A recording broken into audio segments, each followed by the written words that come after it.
We're rolling.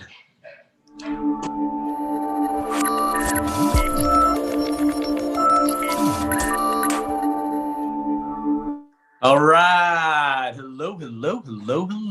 Sean Brady with a little leverage your lunch hour where you don't have to be eating lunch with me, but you may on your lunch break be doing a little thinking, a little planning, a little plotting, a little deciding, a little choosing, and a whole lot of direction. So I have with me, as always, the fabulous media coordinator today, Jaleesa Powell. Jaleesa, how you doing? Good. How are you doing, Sean? Pretty dang awesome. We have our fall weather. It's awesome outside. Markets are going crazy. And, what are you going to do? It's just part of living. Correct. Exactly. But that's not what the folks want to hear about. They can check out the weather when they walk out the door. So we're talking about streamlining decisions, and specifically business decisions. And we're promoting a couple of different things. But I thought this pretty profound. We talked with Josh this morning. I talked with Josh this morning. Josh Levy, like a Chevy, out of Medici Media Space, MediciSTL.com. And in a strategy session there this morning, we talked about one of the things that he really likes to do for making a difference with people in workshops. And more specifically, it was around a LinkedIn workshop that he and Ms. Hancock are coordinating, local TEDx owner, and really cool things that we kind of intuitively know, but we don't necessarily capitalize on. Do you ever do that, Jaleesa? Know about something and maybe not capitalize on it? Definitely. Every day. I know, take business out of the picture, may or may not happen with my diet or my physical exercise. Right. But there are things that I know that I do or do not do. All around that. And we all do it. It's human. We all do that every day. It's our decision-making process. But I thought it was cool the way he presented this little decision tree, if it wasn't completely intended this way. But thinking of us as business operators, right? Each of our own lives, we're our own business, right? And for those of us that are entrepreneurs or have a business or running a business or managing a business or helping somebody else, whether that be business, be kids, families, households, charity organizations, it doesn't matter. If you use this decision tree, I found it really helpful, and I forget that we do this. So this is the approach that most people take, right? You've heard of this before. DIY. What's that stand for? Do it yourself. Do it yourself, right? Mm-hmm. And, it's always good to have a base fundamental understanding of doing it yourself. And there is great credence in that. But at some point, you're like, I got to outsource this. Mm-hmm. Right? Mm-hmm. So if we think of those two decisions, either doing it ourselves or outsourcing it, that makes it even better, right? It makes it a little easier. Yep. And then there's a third option. What do you think the third option is?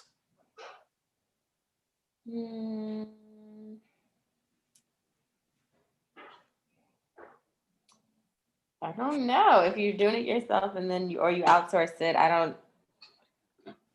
So the third option, and I thought this was pretty profound, and I give kudos to Josh for this, and it's simply this: don't do it at all. Don't do it at all. Right. Avoid it altogether. Right. Right? Yeah. Because there's so much time and effort that was like, we were talking about LinkedIn specifically this morning as a engagement tool or a marketing tool or, just a connection tool and reaching more people, more customers, more clients, your base, right? Mm-hmm. But just like personal finance, what's the number one rule we talked about? It's personal. It's personal. What you're doing, I may not supposed to be doing, and vice versa, or the guy next to you, or the gal next to you.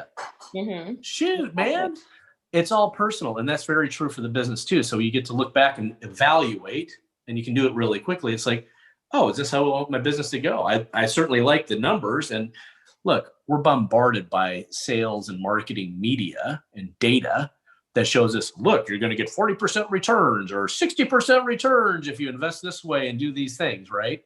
Shoot, Michelle was asking me about those little, it's the perfect season for it to get the realtor cards in the mail, right?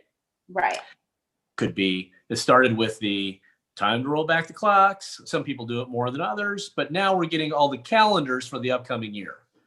Right. Right? Everybody will get at least one. Or their favorite sport team or the local sport team and a calendar of upcoming events, whatever, right?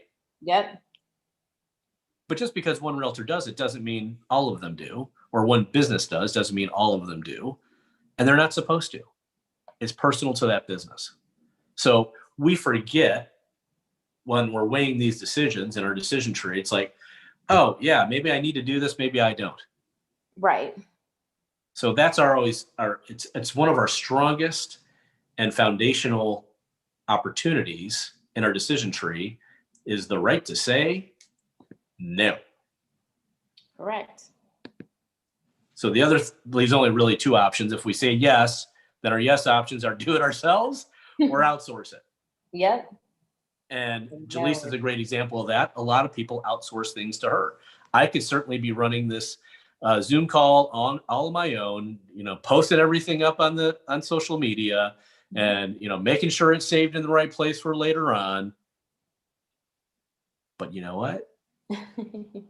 Not gonna do it. Not gonna do it. Not gonna do it. I could do it. Not gonna do it. It's important. Not gonna do it. And that's why I need support like Jaleesa and any media coordinator at Medici. But the point is, I need help.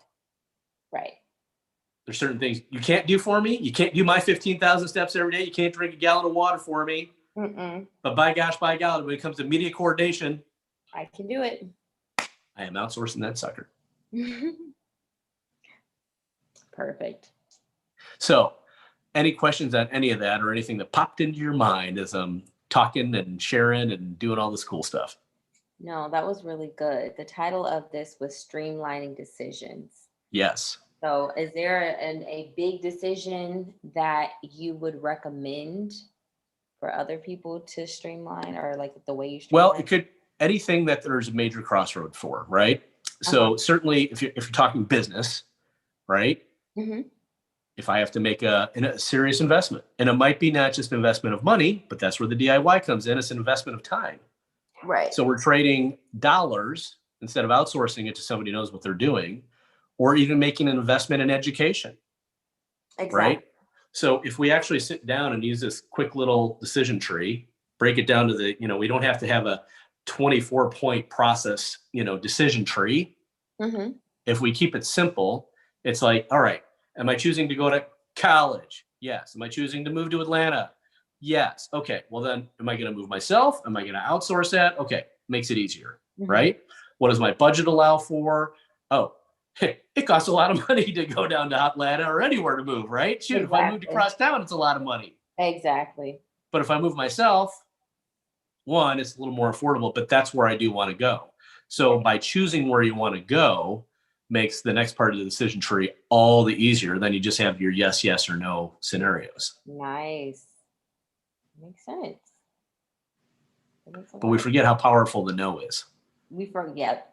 Yeah. Because we think the way I just described it, it makes us like, oh, there's 2 yeses and a no, 2/3 to 1/3. Right. Like but it's really just a yes or a no. You just have to start there first still. Right. And then, so here's the thing I want to impress upon people, right? If you're thinking about streamlining your decision process and it really is just a binary yes or a no, and you keep that in mind, a no always has 50% of the vote. Nice. Always. Then you can choose your other things until you choose a no again. Aren't you? Should I stay or should I go? Should you stay or should you go? They wrote a whole song about it. I think they were talking about a decision tree. Right. That's what the song Maybe not. Maybe. But they were, even if they weren't putting in the same context. But that's it. That's what I got for this leverage your lunch hour, leverage your thinking. Jaleesa, anything you'd like to add? Any big decisions for you coming up? That's a good question. No, I think that was good. You covered a lot of material. That's what we do. Oh, for those that reach out and find this content engaging, so Josh is going to be going over this type of decision tree applied to LinkedIn practices, specifically best practices for those people that are interested in improving their understanding of LinkedIn. Mm-hmm. And some people, like, if they're like definitely DIYer, I have 3,000 connections in my LinkedIn. Most of those I got some of those I got on my own. A lot of them I outsourced that, so I had help there, right? But there were people that helped me connect. But then there's even further the whole social part of social media, where some of it you do want to outsource, some of it you don't. Right. And he's going to go over that along with Mish Hancock and some other people. If interested, go ahead and text me. I always put my text information, my business text there in the information below. But I'd love to connect further, because these people help out a lot of businesses and a lot of business people, and Jaleesa can attest that as well. Yep. So Definitely. it's good stuff. All right, you ready for that bumper? Yep. Woohoo! All right. As we always say, we may not see you in person, especially in these crazy COVID times, but we'll always see you right here on social media. Thanks for watching.